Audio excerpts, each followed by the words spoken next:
Qué bueno que estén con nosotros.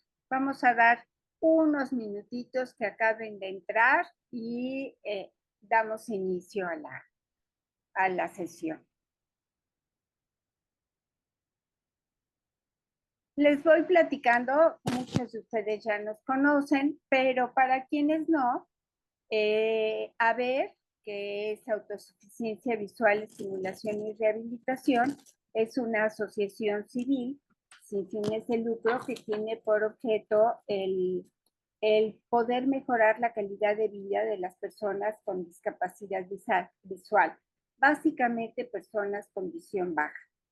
Y si ustedes escuchan, estoy hablando de personas con visión baja, personas con discapacidad visual, porque allá hay una serie de términos que no son aplicables, que son obsoletos y que ya no nos gusta utilizarlos como los usamos mucho tiempo.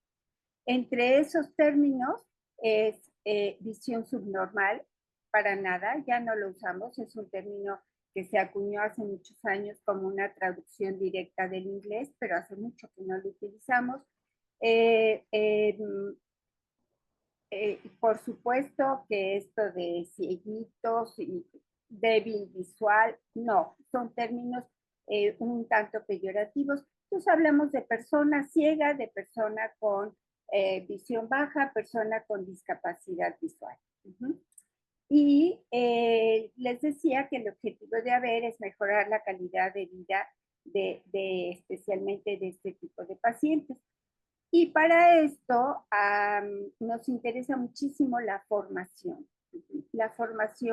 al respecto de los profesionales que estamos en el área de la visión como oftalmólogos, profesionales como optometristas, profesionales que quizás no estén en el área de la visión, pero que es una parte importantísima de nuestro grupo de trabajo, como los psicólogos, como los rehabilitadores, como a las personas que se dedican a la terapia física, terapia ocupacional y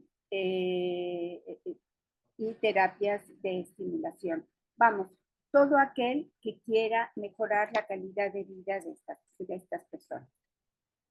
Y entre nuestros objetivos de la formación de personal y de equipos multidisciplinarios para el manejo de esto, es que se pueda difundir este tipo de atención especializada pues en todas partes. Afortunadamente cada vez se han ido formando más grupos y entonces dentro de mi país pues hay partes ya en la República Mexicana que cuentan con alguna persona que está capacitada y ella a su vez va capacitando a todo su grupo de trabajo.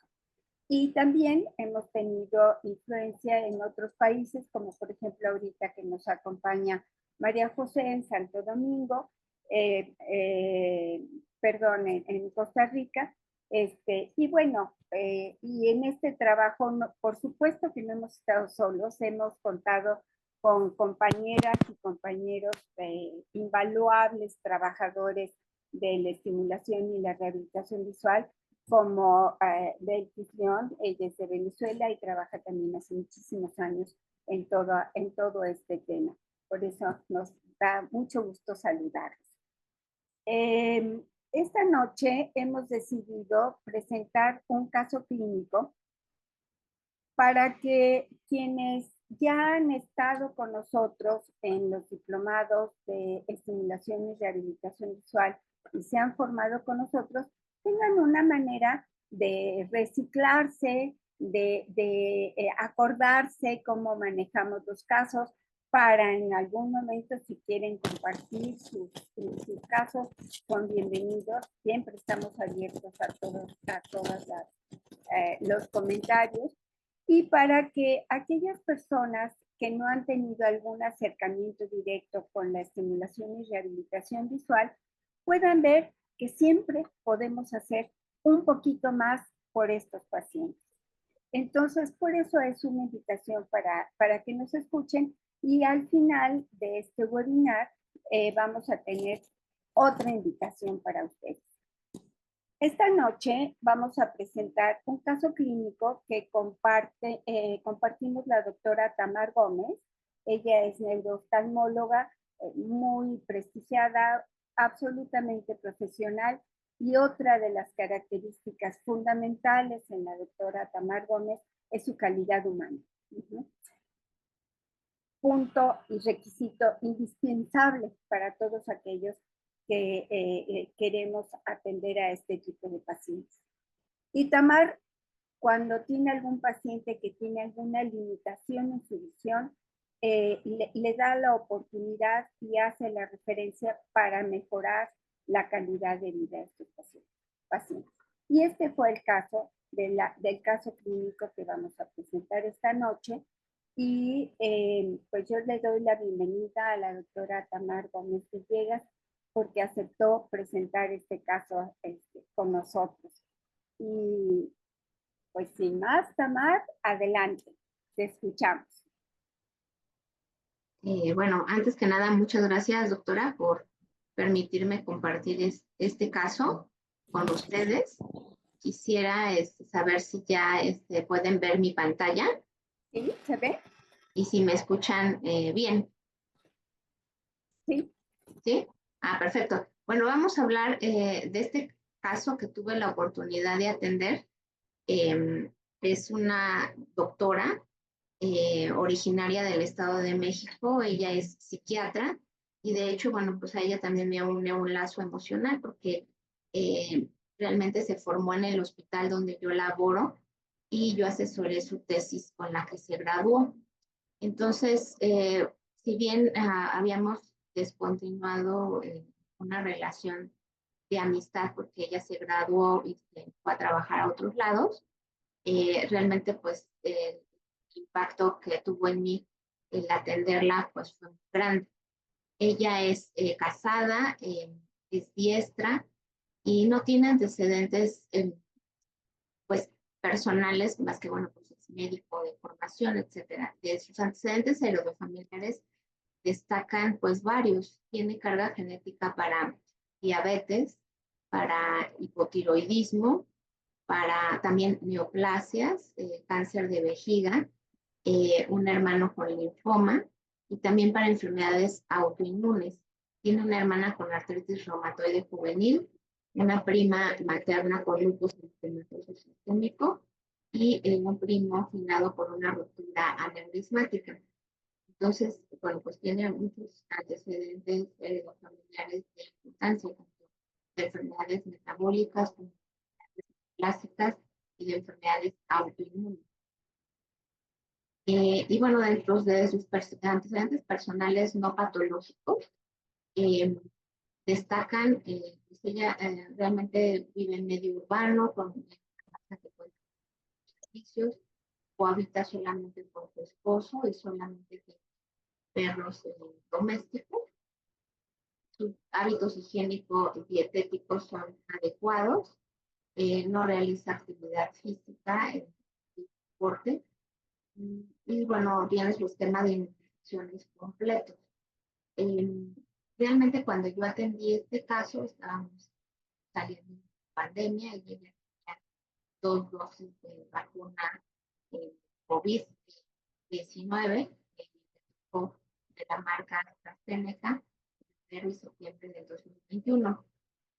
No tiene toxicomanías ni viajes recientes. Su grupo sanguíneo es ORH positivo y de antecedentes obstétricos realmente no tienen importancia. No esta, no. Perdón, Tamar, ¿podrías acercarse un poquito más al micrófono? Ya te empezaste a oír un poquito cortada. Ah, perfecto. Entonces, no, Gracias. hasta a partir de qué parte de los ginecobstétricos ella no tiene ninguna gesta y no utiliza ningún Perfecto. de planificación familiar. Y en cuanto a sus antecedentes personales patológicos, no tiene alergias, no tiene traumatismos, fracturas, transfusiones ni hospitalizaciones. De cirugía solamente la resección de un quiste sinovial en la muñeca izquierda a los 18 años y a los 20 años amigdalectomía. Y de crónico-degenerativos. Ella sufrió una tormenta tiroidea en 2018, es decir, una hipertiroidismo. Se intentó manejo médico, pero finalmente requirió tratamiento con yodo radiactivo y posterior al manejo con yodo radiactivo, como sucede, quedó con hipotiroidismo, que actualmente está con sustitución con levotiroxina a dosis de 125 microgramos al día. Está en vigilancia semestral por el endocrinólogo y su estado hormonal es normal. Otros antecedentes patológicos que tiene, ella inició con artralgias generalizadas, perdón, con artralgias generalizadas y después, debido a esto, se hace un estudio reumatológico completo, resultando con anticuerpos antinucleares positivos en una división de 1 a 80, por lo cual reumatología, a pesar de no cumplir criterios diagnósticos de alguna enfermedad sistémica autoinmune, inicia tratamiento con hidroxicloroquina a dosis de 200 miligramos cada 24 horas, pero ella persiste con artralgias y entonces se inicia tratamiento con metotrexate a dosis de 10 miligramos a la semana, es decir, 4 tabletas de 205 miligramos, y ácido polínico martes y viernes, además de duloxetina, y ya ella mejora en su sintomatología. El diagnóstico reumatológico es que no cumple criterios para una enfermedad sistémica autoinmune, pero sí, dado la sintomatología, podría ser una enfermedad que vaya a desarrollar, por eso se inicia ese tratamiento. Realmente su padecimiento actual lo inicia de manera abrupta, de manera súbita, en octubre del 2021, con una fotofobia discapacitante por 24 horas y remite totalmente sin ningún manejo. Sin embargo, en el 28 de diciembre del 2021 presentó una visión naranja al despertar en ambos ojos, posterior a lo cual el paciente piensa que es una aura visual y nuevamente se acuesta a dormir. Al día siguiente amanece con una amaurosis bilateral. Por lo tanto, acude a un hospital privado y se le inicia tratamiento con bolos de metilprednisolona, diagnosticándose una neuritis bilateral. Teniendo en cuenta que la neuritis óptica generalmente tiene una causa autoinmune, este es el manejo estandarizado a nivel mundial de poner esteroide intravenoso. Entonces, bueno, dado que no hay mejoría, la paciente se ingresa al Instituto Nacional de Neurología para estudio y se le inicia plasmaféresis. Este también es el manejo estandarizado a nivel mundial. Cuando un paciente no mejora con el esteroide intravenoso, se requiere escalar a otra forma de tratamiento más agresiva, que puede ser el cambio plasmático o plasmaféresis, aunque también se puede utilizar inmunoglobulina. Se le dan 5 sesiones de plasmaféresis. Este recambio plasmático se hace en días alternos, un día sí y un día no. Y bueno, se hace un protocolo de estudio muy amplio que incluye resonancia magnética de órbitas, de cráneo, de médula espinal, se hace punción lumbar, se hacen anticuerpos para enfermedades sistémicas autoinmunes, un protocolo muy amplio para buscar enfermedades infecciosas y incluso una tomografía por emisión de positrones de cuerpo entero. Y todo es normal, incluyendo los estudios que ustedes ven aquí. Y aquí observan algo de sus estudios para clínicos profesionales. La función lumbar, los citoquímicos, citológicos, cultivos, todo es negativo. Y la paciente mejoró de agudeza visual y se ingresó con dosis de 50 miligramos de prednisona y luego dosis reductiva de esteroides y con su tratamiento de base de hidroxicloroquina, pero se le suspendió el metotrexate y se inició ácido metoxenólico cada 12 horas.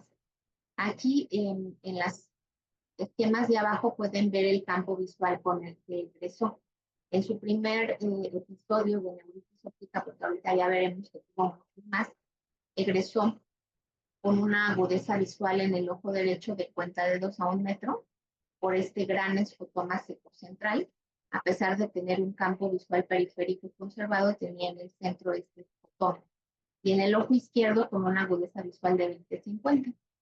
Ya desde un inicio, este estudio que ven a la derecha, que es el OCT o tomografía de coherencia óptica del nervio óptico, que evalúa tanto las fibras nerviosas como el complejo de células ganglionares, tenía ya un daño muy marcado y muy severo en ambos ojos, tanto de fibras nerviosas como de células ganglionares. Nosotros usamos este estudio como un biomarcador del pronóstico visual o de recuperación visual que puede llegar a tener un paciente. Pues ya vemos una depresión significativa de ambos marcadores desde el inicio, por lo tanto podemos inferir que su pronóstico visual pues no va a ser bueno. Dado que la paciente es derechohabiente del IMSS por una cuestión burocrática, los pacientes que son derechohabientes del IMSS tienen una clave de económica alta para pagar un pues ella continúa su seguimiento de IMSS. En febrero del 2022 se le inició un tratamiento con rituximab, que es un anticuerpo anti-CD20, que pretende disminuir el número de brotes o recurrencias del inflamatorio periódico. Se le da 1 gramo y mantenimiento de 500 miligramos cada 6 meses. Sin embargo, la paciente en agosto del 2022 presenta una nueva recaída de neuritis óptica con baja visual bilateral, llegando solo a la percepción de luz en ambos ojos. Por lo tanto, en esta oportunidad, en el IMSS le ofrecen tratamiento con insulina. Este tratamiento la ayuda a mejorar a una agudeza visual de cuenta de 2 a 1 metro. De esta oportunidad, aquí no tenemos campos visuales, pero en 2023, durante todo este año, presenta 3 recaídas de las mismas características. Se requieren internamiento y manejo tanto por metilprednisolona intravenosa durante 5 días, también con plasmaféresis y con globulina. Y tenemos aquí los campos visuales de esta época, en donde ustedes pueden observar un franco de efecto altitudinal superior. Es decir, la paciente ve solamente con el campo inferior. Aquí ustedes les puedo explicar un poco del campo visual. La isóptera más grande es un estímulo que ustedes pueden ver aquí abajo. En general es de 1,4E, 3,4E. Y bueno, la paciente le requería aumentar el tamaño del estímulo para lograr definir el campo visual. Obviamente una paciente con estas características, si hacemos un campo visual estático, muy probablemente salga todo negro, porque los estímulos son de menor intensidad y solamente evalúan los 30 grados centrales. Entonces, por eso hemos decidido el seguimiento con campimetrías cinéticas. Y del lado derecho ustedes pueden observar justamente lo que a una mayor depresión tanto del complejo de células ganglionares como de fibras nerviosas, que indica una progresión significativa de la enfermedad. Entonces, ¿qué otros estudios se le hicieron? Se le hicieron anticuerpos, se le hicieron seguimiento tanto por reumatología como por neurología dentro del IMSS, y ustedes pueden observar aquí algunos de los campos visuales, fotografías de coherencia óptica que se le hicieron a lo largo del seguimiento. En algún momento mejoraba un poco más, aparecía solamente con el central, pero dentro de las tantas recaídas, básicamente el campo visual final es este que observamos a la derecha, un defecto altitudinal superior, o más bien dicho, unas islas de visión superior, inferiores en ambos ojos, siendo el ojo mayormente afectado el derecho. No tiene un diagnóstico etiológico, a pesar de los múltiples estudios que le ha hecho tanto traumatología como neurología en el IMSS, no tenemos un diagnóstico etiológico porque todos los anticuerpos han sido negativos. Ninguna recaída además se ha relacionado con un proceso infeccioso o metabólico, como suele suceder en algunas neuritis ópticas asociadas a un proceso vacunal, a un trauma quirúrgico o a un periodo de estrés importante. Entonces, dada la múltiple recurrencia y que cada recurrencia le había dejado una gran discapacidad visual a la paciente, en febrero del 2024 se decidió cambiar el tratamiento de rituximab a tocilizumab a dosis de 7.8 miligramos por kilogramo de manera mensual, asociado además al rituximab, más asociado a 2 gramos de ácido fenólico.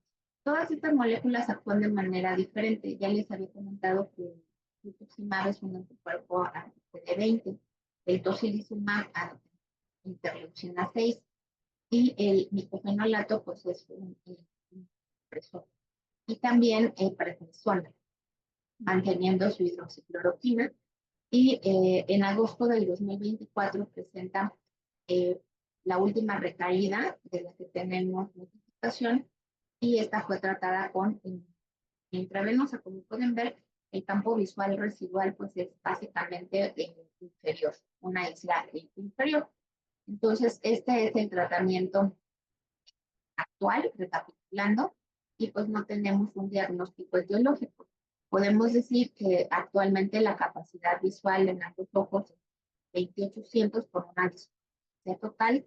No ve ninguna de las 21 láminas de Ishihara que se mostraron. Tiene pupilas de 4 milímetros y por reflécticas, una palidez generalizada del nervio de manera generalizada y el diagnóstico pues es una neuritis óptica bilateral recurrente. No cumple tanto los criterios de lo que se llama neuritis óptica recurrente crónica, que ya realmente ha tenido situaciones muy abruptas de la neuritis óptica. Podría ser parte del espectro de la neuritis óptica, aunque sus anticuerpos antiaquaporina 4 ya en varias ocasiones son negativos y no ha presentado lesiones musculares que apoyarían este diagnóstico. Y o también podría corresponder al espectro de una neuropatía óptica asociada a una enfermedad sistémica autoinmune que no sabemos cuál es. No ha salido positiva ya en los últimos controles a alguna enfermedad en particular. Y bueno, con esto, pues se decidió, dado la discapacidad visual que la paciente presenta y la limitación que tenía sus actividades de la vida diaria, iniciar un programa de rehabilitación visual. Actualmente, gracias a este programa, y de lo cual nos van a hablar más adelante del lado derecho, ven algunas de las ayudas ópticas que ella utiliza en su vida diaria, sigue ejerciendo como psiquiatra, usa lentes con prisma, miras con filtro, lupas digitales, utiliza buscadores de voz, programas de computación, aplicaciones digitales, pero lo más importante es que ella es una persona independiente para todas las actividades de la vida diaria y sigue ejerciendo su profesión. Entonces, pues es un ejemplo más de que un paciente, a pesar de una baja visión, puede lleva un buen programa de rehabilitación para integrarse a su vida. Entonces, bueno, presento este caso de una neuropatía óptica bilateral recurrente sin un diagnóstico etiológico, que es lo que siempre buscamos en medicina. Si tenemos un diagnóstico etiológico o causal, podríamos dar un tratamiento específico en algunos casos, pero en este caso no tenemos un tratamiento específico.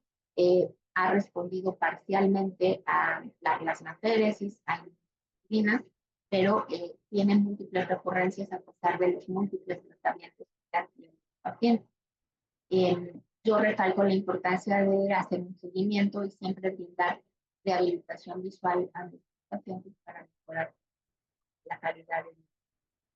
Bueno, creo que eso es todo. Les agradezco su atención y quisiera pues, escuchar preguntas y comentarios del público si existen. Y si no, pues damos paso a la sesión. a cargo de la doctora Medina.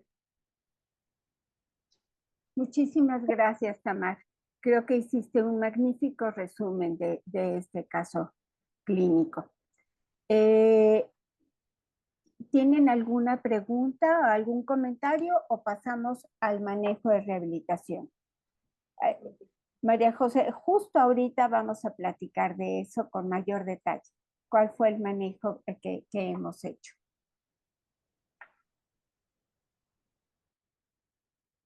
Voy a compartir.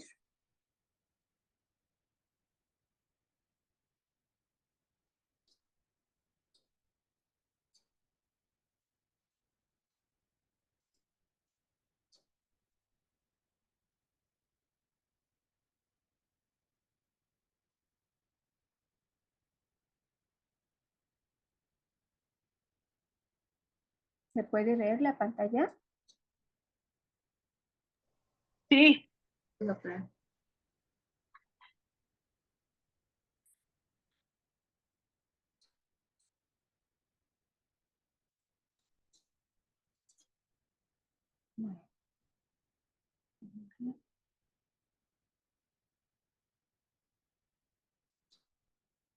¿Sí? Ok.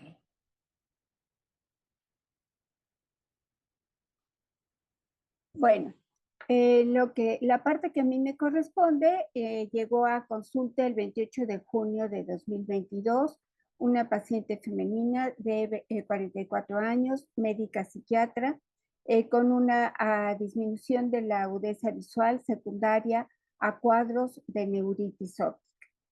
Y nos fuimos dando cuenta que no nada más era una disminución de la agudeza visual, porque muchas veces hacemos este sinónimo de visión con agudeza visual y la visión va mucho más allá de la cantidad de visión que la persona puede tener. La visión es agudeza visual, es campo visual, es sensibilidad al contraste, es qué hace con su visión, qué se le limita a hacer con su visión. Entonces, en el manejo de rehabilitación visual, hacemos un interrogatorio muy específico y vamos preguntando diferentes áreas de la vida. ¿Qué es la parte que puede hacer con su visión y qué partes no? Entonces, hacemos una pregunta muy intencionada o muchas preguntas muy intencionadas es, ¿la visión es suficiente para y la actividad? Y en este caso nos dimos cuenta que para manejar un automóvil la visión era insuficiente, para tener una independencia en el desplazamiento en exteriores, especialmente en los no conocidos, difícil. En casa, su desplazamiento suficiente. Para las escaleras, difícil, especialmente para bajar las escaleras. Esto nos estaba indicando que probablemente, además de la disminución de la cantidad de la visión, había disminución de la calidad de la misma. Y por eso las personas que tienen disminución de la calidad de la visión ven las escaleras, especialmente para bajar, como una franja continua. De ahí que si pueden controlar el espacio, les recomendamos que marquen los escalones. Para hacer una limpieza en su casa era insuficiente la visión, el arreglo personal difícil para maquillarse especialmente, podía ver la flama y las llaves de la estufa, sin embargo la visión insuficiente para cocinar. Y bueno, la autosuficiencia personal, el poder cocinar es muy importante. Localizar la comida en su plato suficiente, para ver la computadora insuficiente, el teléfono celular insuficiente, escritura insuficiente, lectura insuficiente y firmar una visión suficiente. No había fotofobia en ese momento y no usaba ningún tipo de corrección óptica. Y estas dos preguntas que hacemos nos importan muchísimo. ¿Para qué actividades le gustaría mejorar su visión en caso de poder hacerlo? Y entonces ella nos dijo, por supuesto, para ser autosuficiente en muchos sentidos, pero para hacer recetas médicas le importaba mucho mejorar su visión.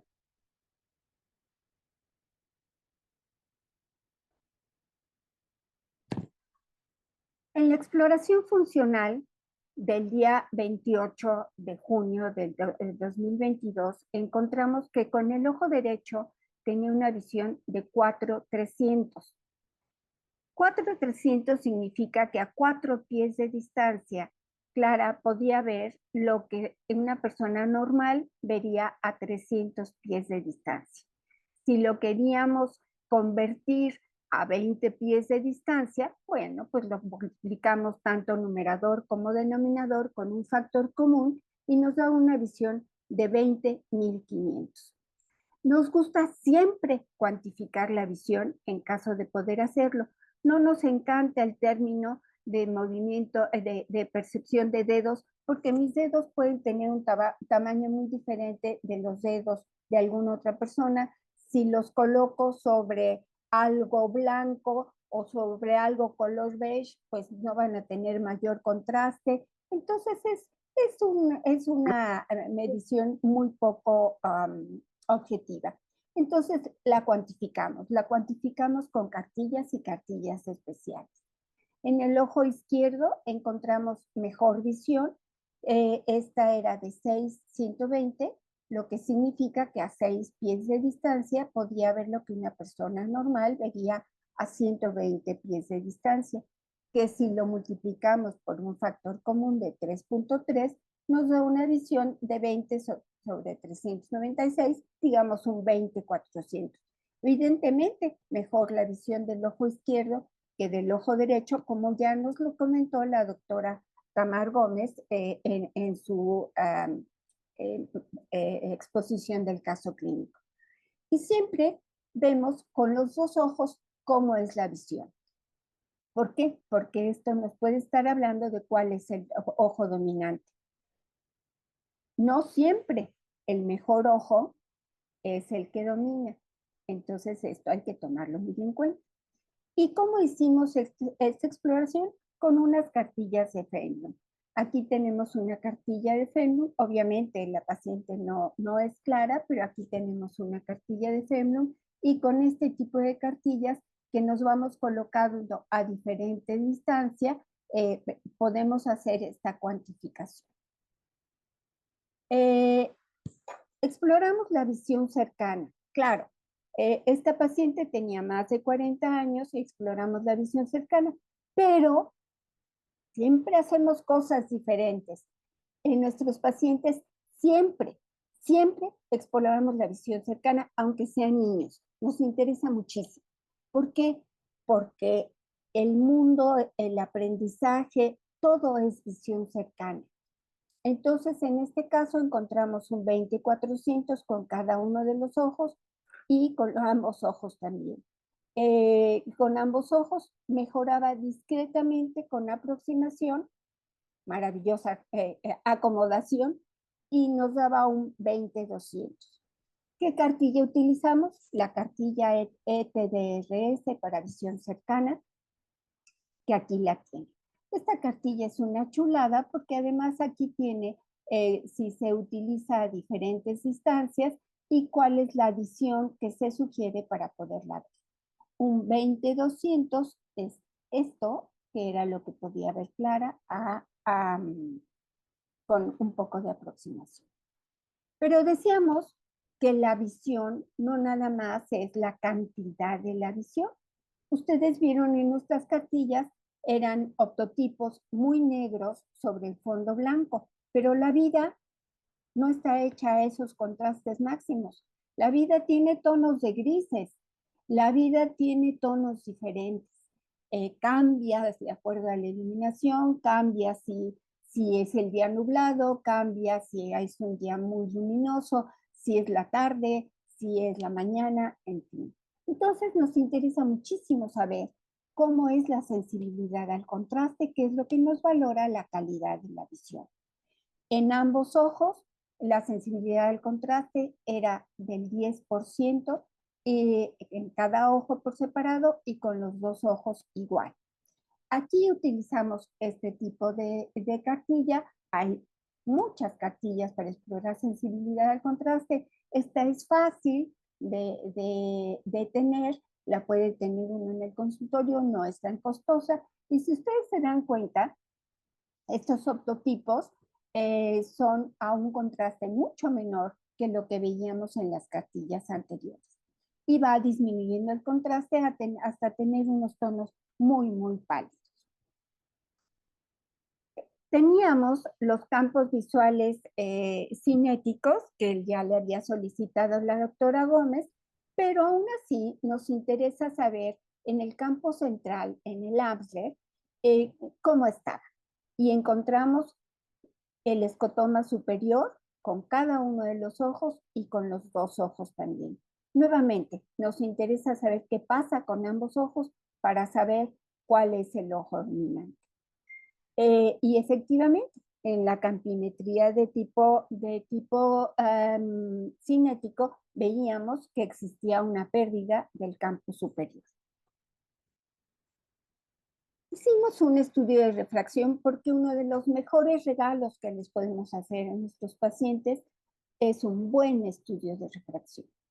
Y encontramos que en el ojo derecho presentaba, bueno, en ambos ojos, un astigmatismo miópico que era mejorado si además desviábamos la visión un poquito. ¿Hacia dónde íbamos a desviar la visión? Hacia el sitio del escotón, o sea, hacia arriba. Pusimos, María José, que lo estabas preguntando, pusimos 8 dioptrías prismáticas. En general ponemos entre 8, máximo 10 dioptrías prismáticas. Alguna vez intentamos poner en un paciente 20 dioptrías prismáticas, que es difícil que nos la tallen. Los prismas de Fresnel no nos encantan porque bajan mucho la sensibilidad al contraste y además de que es muy difícil tallar tantas dioptrías prismáticas, en el momento en que se las pone uno al paciente, te vas a una visión ya muy, muy periférica y el paciente se marea espantosamente. Utilizamos entre 8 y 10 dioptrías prismáticas. En este caso nos fuimos con 8 dioptrías prismáticas y esto es para moverle un poquito el mundo hacia arriba y que pueda tener un campo discretamente más amplio. Y con cada uno de los ojos mejoró a un 6/120, lo cual es una mejoría, ¿sí? A lo mejor la cantidad no parece que es mucho, pero en lo cotidiano es muy importante. Y la visión cercana pusimos una visión de +5, con lo que no tengo registrado cuánto mejoró, pero mejoraba significativamente. Creo que fue alrededor de un 20/100, 20/80, una cosa por el estilo.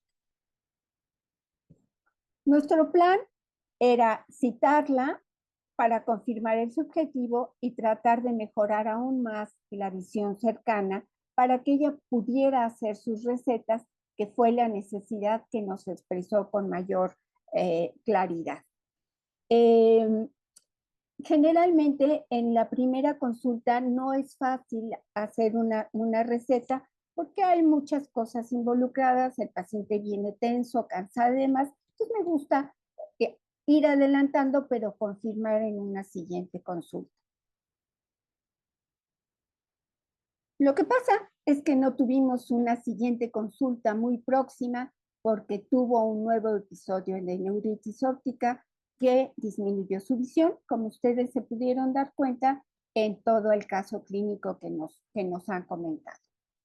Entonces, regresó en agosto con una visión de 4/140 en cada uno de los ojos.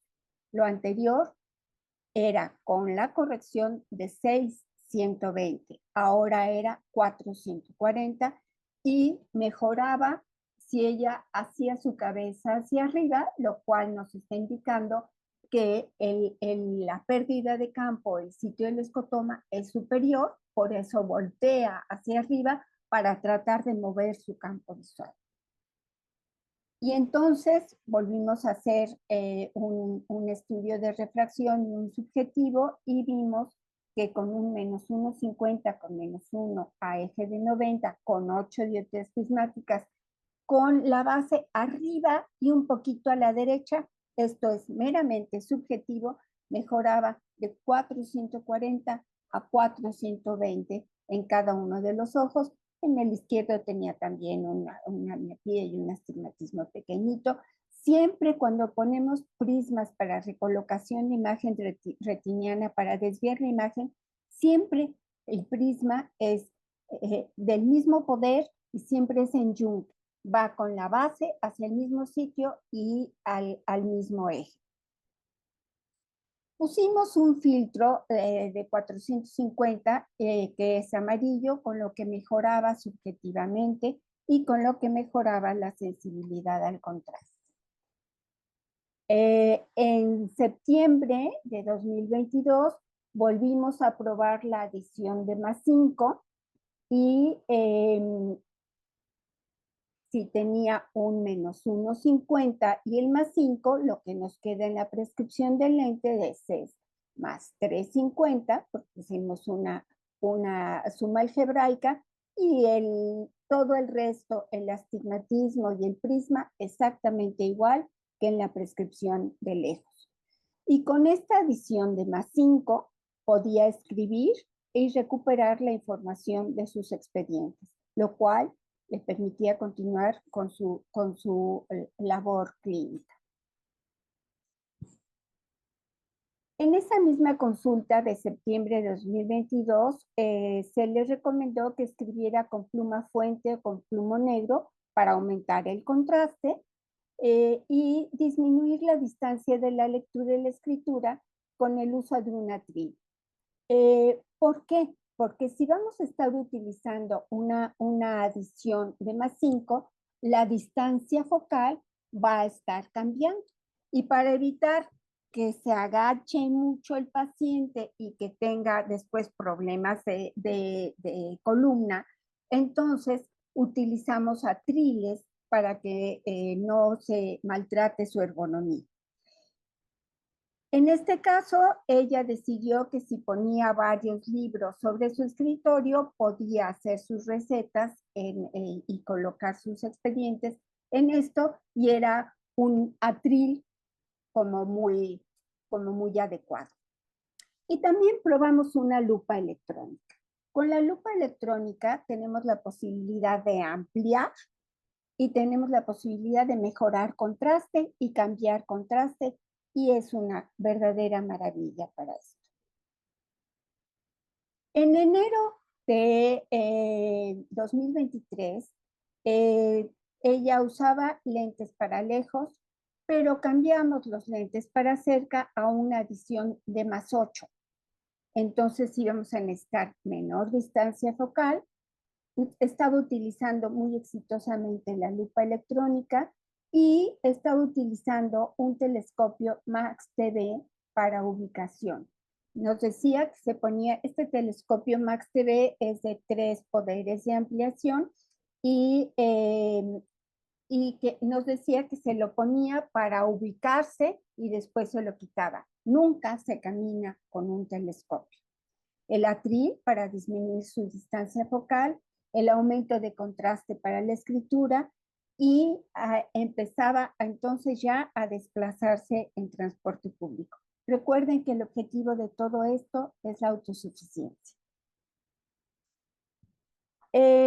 También probamos un eSight, que es un dispositivo de inteligencia artificial con el que se obtuvo con 17 aumentos una agudeza visual de 8,25 y una visión cercana de 20,25 de texto continuo. O sea, estupenda visión tanto de lejos como cerca. Sin embargo, el desplazamiento le era difícil, todo se le amplificaba, la escritura difícil, se requería cierta capacitación y ella prefirió no utilizarlo, sino seguir utilizando otro tipo de ayudas. Este es el dispositivo de eSight.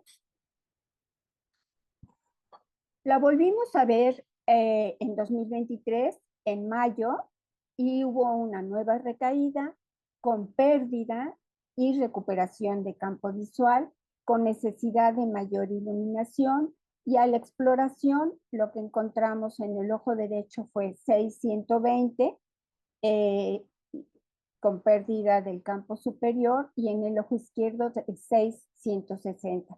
Ahora el izquierdo estaba discretamente, no tanto, no tan bien como el ojo derecho, como había sido en otras ocasiones.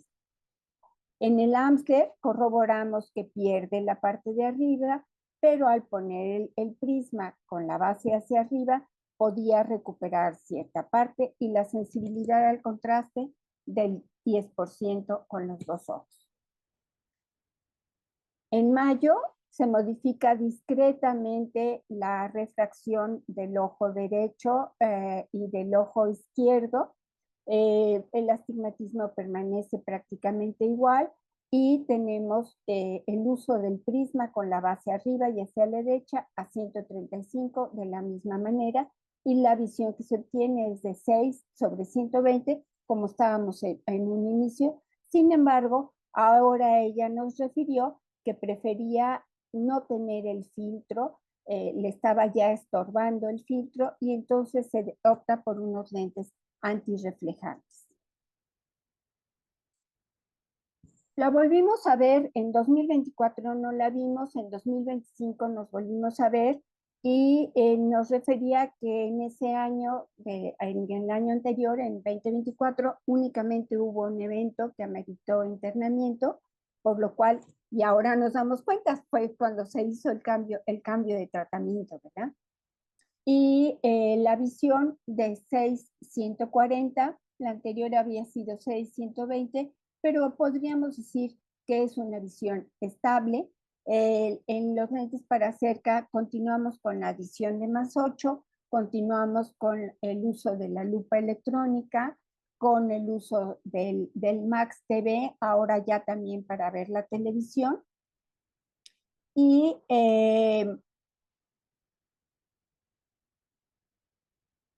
hay autosuficiencia para su desplazamiento independiente y continúa ejerciendo su profesión. Y bueno, esto es con respecto a nuestro manejo en rehabilitación visual.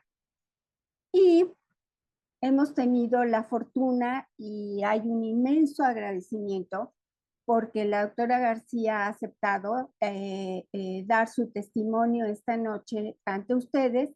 Y además quiero decirles que la parte del acompañamiento psicológico es fundamental, que en este caso ella no lo hizo con la parte de nuestro equipo, sino que lo hace independientemente debido a su formación profesional y su carrera.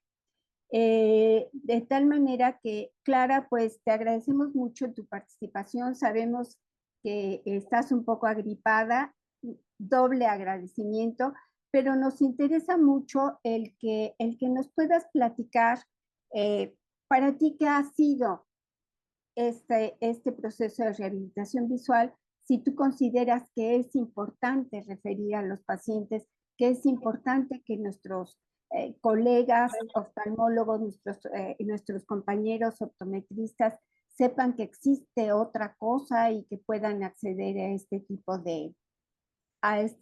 de terapias y de manejos. Mil gracias, Clara. Sabemos que esto a veces no es fácil. Hola, doctora, un gusto. Los pacientes aceptan. Sí, muchas gracias. Creo que algo importante que tenemos que señalar es que al final, cada día, las enfermedades autoinmunes atípicas están en aumento. Creo que ya estigmatizar a una enfermedad con un nombre va a ser muy complicado. ¿Por qué? Porque en este proceso de enfermedad he visto un montón de patología que no puedes clasificar. No la puedes poner como una neuritis típica, no puedes poner anticuerpos. Entonces, creo que si empezamos de esa base, vamos a poder captar a un montón de pacientes antes de que lleguen a grados como el que yo tengo de baja visión. ¿Por qué? Porque muchas veces los especialistas minimizan los cuadros clínicos. Y voy a poner mi ejemplo.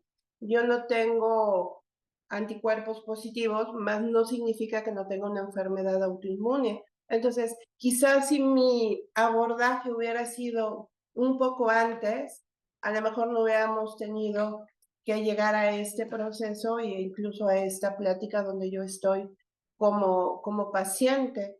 Creo que ese es un punto importante que todos los médicos debemos de tener, que ante cualquier sospecha de algún síntoma mínimo en algún paciente, no justificarlo como algo pasajero o transitorio, porque incluso a mí me pasó con la amaurosis que tuve. Como médico la justifiqué y creo que ese fue un punto donde me valió el tener complicaciones después.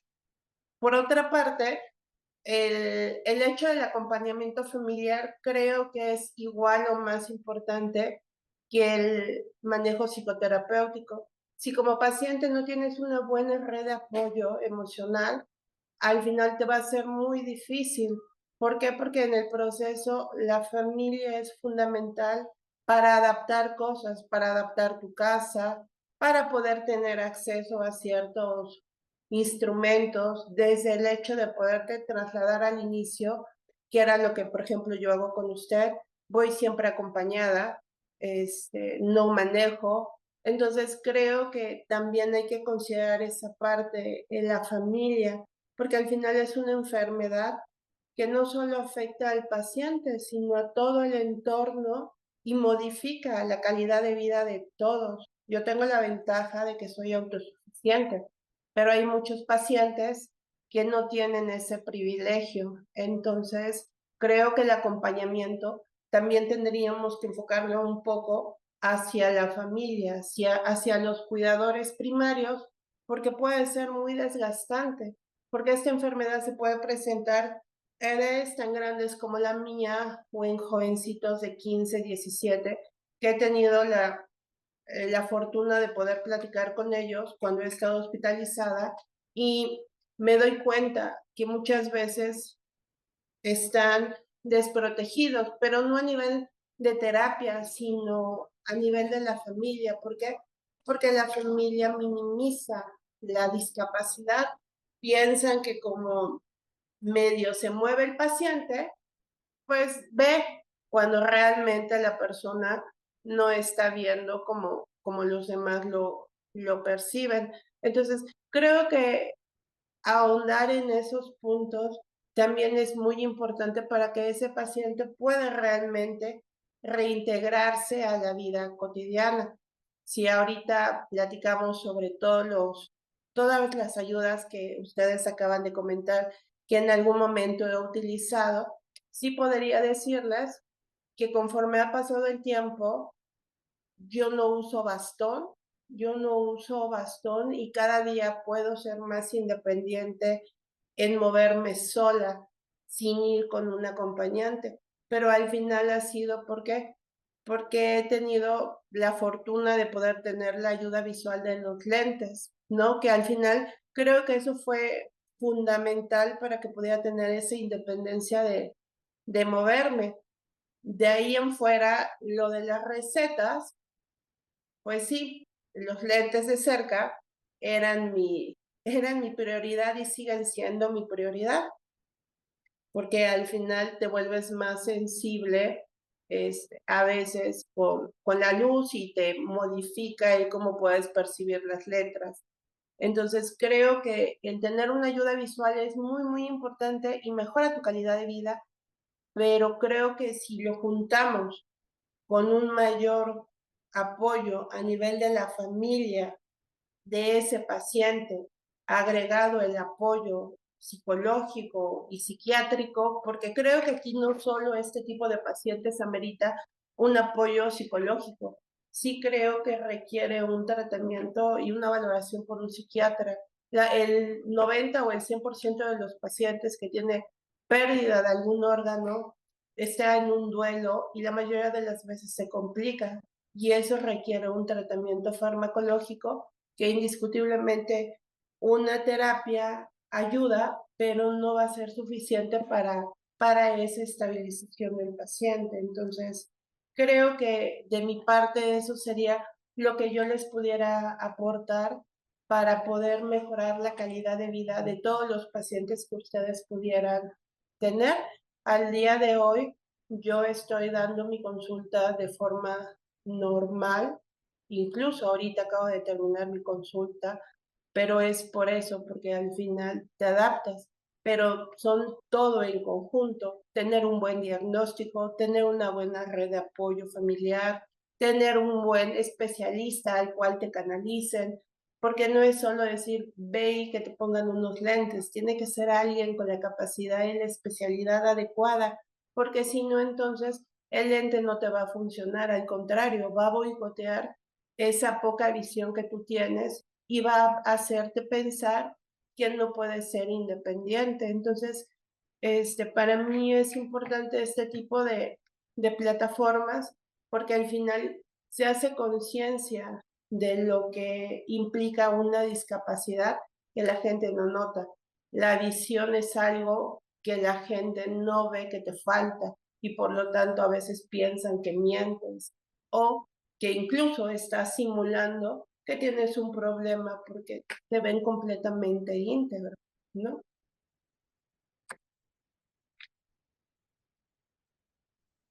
Pues muchísimas gracias, Clara, por estas palabras y tienes toda la razón. La familia es fundamental, fundamental. Es fundamental para apoyar y es fundamental para soltar también, ¿sí? Porque probablemente dé mucho susto las primeras salidas solo y demás, pero sin embargo ahí están, pero es una forma de apoyo maravillosa. Efectivamente, la familia es imprescindible, por supuesto que sí. Hay algunas preguntas. ¿El servicio de rehabilitación es de la misma clínica? No me queda muy clara la pregunta. La doctora Tamar está en el Instituto Nacional de Neurología. Yo estoy en consultorio privado y que son las instalaciones de AVER. Y no, sería un servicio de rehabilitación como le llamo yo, sin muros, nos referimos a los pacientes. Eh, el aparato anterior, Boris, ¿te refieres al ISAID, el de inteligencia artificial? Ahorita vuelvo a poner la diapositiva. ¿Qué tan convenientes son los dispositivos como ayuda para pacientes de visión baja considerando su precio según su consideración? Depende del dispositivo. Empezamos siempre desde lo más económico y lo más simple como unos felices lentes. Uh-huh. Los lentes van a tener costo regular de unos lentes y afortunadamente hay muchos dispositivos como la lupa electrónica que han ido bajando de precio. En Amazon se pueden conseguir y les pueden ayudar mucho. Hay muchas aplicaciones que pueden ayudar, muchas de ellas gratuitas. En varias ocasiones hemos dado el curso de las APPs porque estas van cambiando con el tiempo.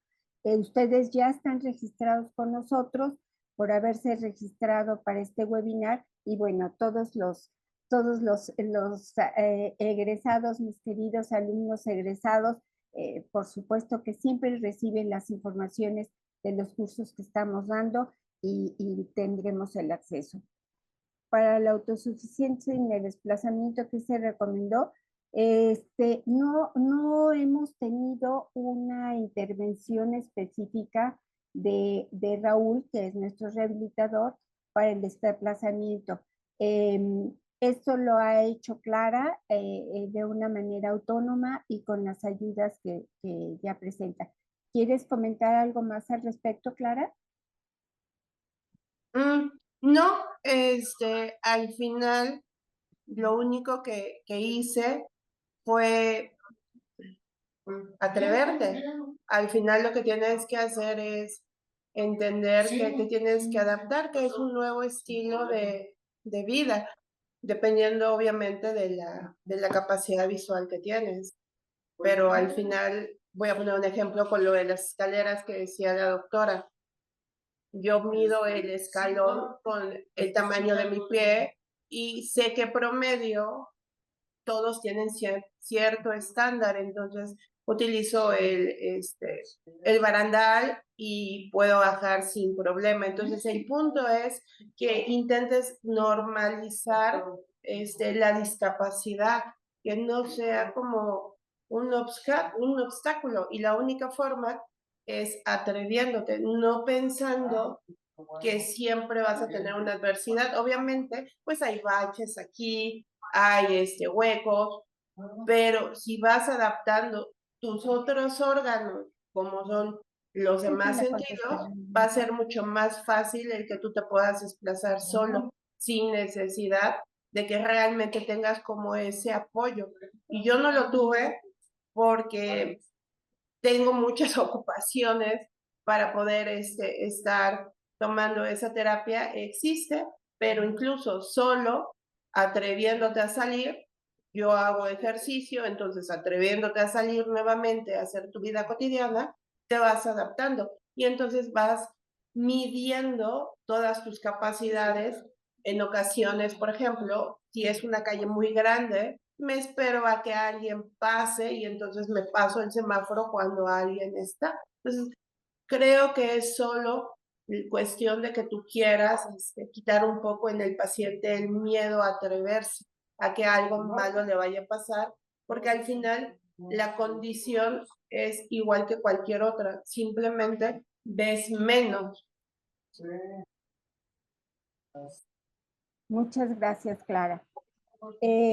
Laura Patricia, ¿qué tal? El costo de la lupa electrónica. Te digo que hay algunas chinas que venden en Amazon bastante económicas. Hay pacientes que las han conseguido en 3,000, 5,000 pesos, una cosa por el estilo. Antes las teníamos que importar y pagar todos los impuestos al respecto y demás, pues salían mucho más caras. Un tiempo estuvieron vendiendo la Pebbles, que es la que yo tengo en Amazon. Ahora ya no la he encontrado. Esa estaba alrededor de 12, 13 mil pesos, una cosa por el estilo, pero las hay de menor precio y funcionan bastante bien. El eSight, sí es un dispositivo, el de inteligencia artificial, sí es un dispositivo muy costoso, creo que cuesta alrededor de 100,000 pesos. Supongo que dan algún tipo de facilidades para adquirirlo y todo esto. Y hay pacientes que les ha beneficiado. Tenemos una alumna egresada, ella es médico militar y en el hospital militar es una prestación que tienen y lo ha podido prescribir a varios pacientes. En mi experiencia, a los que se los he probado, me han dicho, sí, se ve increíble, pero realmente no les es cómodo, no les es funcional para lo cotidiano. Pero bueno, es parte de todo lo que tenemos que hacer. ¿Alguna otra pregunta, comentario?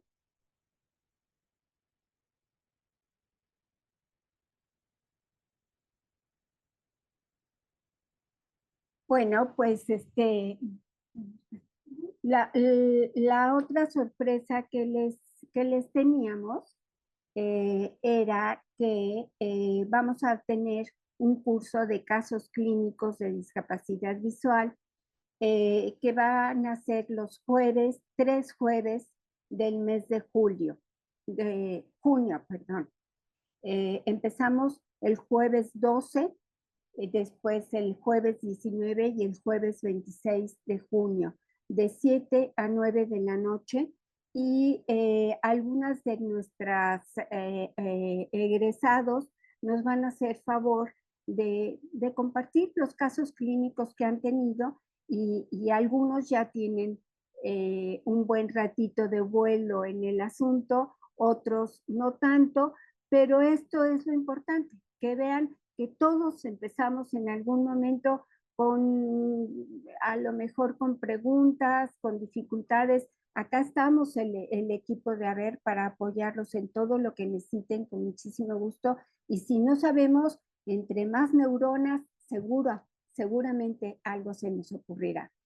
Y bueno, la bondad de esta invitación es que en esta ocasión este curso va a ser totalmente gratuito, pero sí les vamos a pedir que se registren porque es una manera de poder saber el impacto que tiene nuestro trabajo y nos encantará que estén con nosotros y que de este modo se vayan enamorando de lo que es la rehabilitación visual, vean el gran beneficio que puede tener para los pacientes y después se animen a hacer el diplomado que iniciaremos en el mes de julio.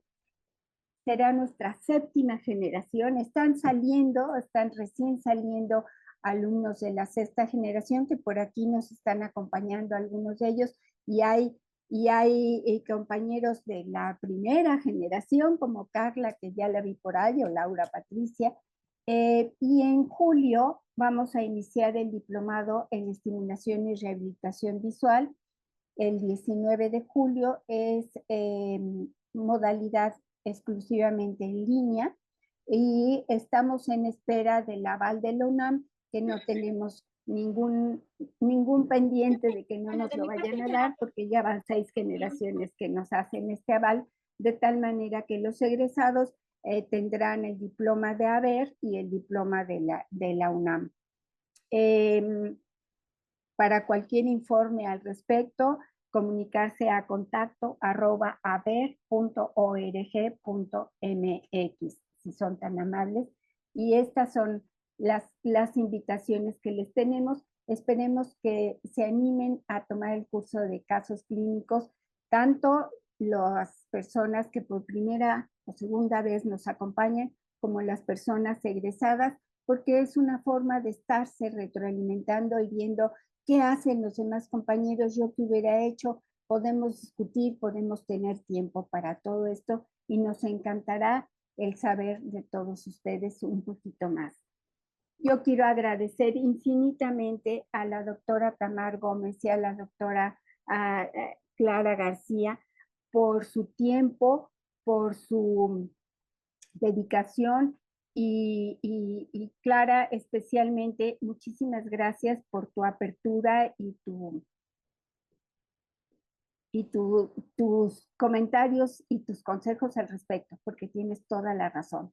Las etiquetas, ¿verdad? Las etiquetas que luego ponemos como médico y el apoyo de la familia tan importante y el que confiemos que los pacientes pueden hacer las cosas y que los pacientes son personas y que como personas tenemos muchísimo que brindar y brindarnos entre todos. Si no hay preguntas, Boris, busca es eSight, eSight de visión, y te vas a encontrar toda la publicidad de este dispositivo. Con mucho gusto. Sí, Carla, adelante. Prende tu micrófono. ¿Carla? No podía activar el micrófono. Ok. Estaba desesperada, pique, pique. Bueno, yo nada más quiero hacer un comentario para quienes no han tomado el diplomado. Sí, yo también quiero hacerles la invitación. Es algo que a mí a lo largo de estos ya 7 años, doctora, Sí, 7 años de haber se va egresado rápido, de ¿verdad? ¿Será bastante por eso que rápido. tengo canas? Yo también, no se cree. No, la verdad es que para mí ha sido muy importante, muy maravilloso. Yo les puedo decir que en estos años no me he despegado de la rehabilitación y la gran mayoría de las cosas que aplico en mis pacientes las vi en el diplomado y muchas de ellas, la gran mayoría muy eficaces, porque también es cierto que dependemos mucho de los pacientes, de su estado psicológico y de la familia. Y hay familia que no les da seguimiento, hay familia que sí, Y también los hay pacientes que tienen toda la disposición del mundo. Y dedicarme a la visión durante todos estos años me ha traído, sí, cosas bastante así, no tan amenas, pero también muchas satisfacciones. Y créanme que vale la pena. Cada tiempo, cada hora que van a invertir en esto, vale la pena porque yo les puedo decir que yo no me puedo dedicar ya a otra cosa que no sea a la baja visión. Y por supuesto la música, doctora, ya sabe que. Claro que Y, sí, claro que y sí. justamente en algún momento ya le daré la sorpresa de cómo voy a aplicar la musicoterapia a rehabilitación para baja visión. Estoy Recuérdame, trabajando en ello. recuérdame que te ponga en contacto con una paciente que vive en Barcelona y hace musicoterapia, justamente. Fabuloso. ¿Mm? Sí, funciona Son- bastante bien. Ahorita estoy estudiando en Bellas Artes Música, justamente para aplicarlo, tener el conocimiento más tangible y dedicarlo a la rehabilitación visual. Me estoy tardando, pero va a ver. Pero ya para Buenísimo. terminar, háganlo, métanse. La visión baja es maravillosa. Me preguntaban, ¿por qué no operas? ¿Para qué? Si tengo la rehabilitación visual. Y lo Además, no volvería a se hacer. pelea finalmente, ¿no? No, van de la mano.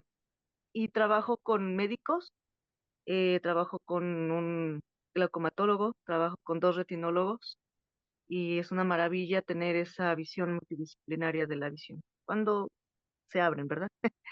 Pero es Claro, muy claro. satisfactorio, muy Que satisfactorio, nos ha costado. mucho. Yo todavía sigo luchando con el cuentadedos, pero bueno, ya mejor no te digo. Y eso es todo lo que quería decir. Muchas gracias por tu comentario, Carla. ¿Alguien más? ¿Un último comentario? Gracias, doctora, por la oportunidad de compartir estos casos que son complejos y también agradezco siempre a usted su excelente disposición y a Clara el que haya compartido su experiencia. Esto hace cierre Definitivamente. global de que ustedes puedan tener la visión global de tanto de los médicos como del paciente en sí, que muchas veces no tomamos en cuenta en nuestro quehacer diario, ¿no? Hacemos una medicina muy automatizada y esto va en detrimento de muchas emociones, incluso que el paciente siente.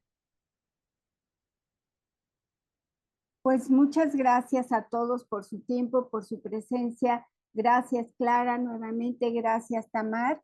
Y nos vemos en los casos clínicos. Ujú.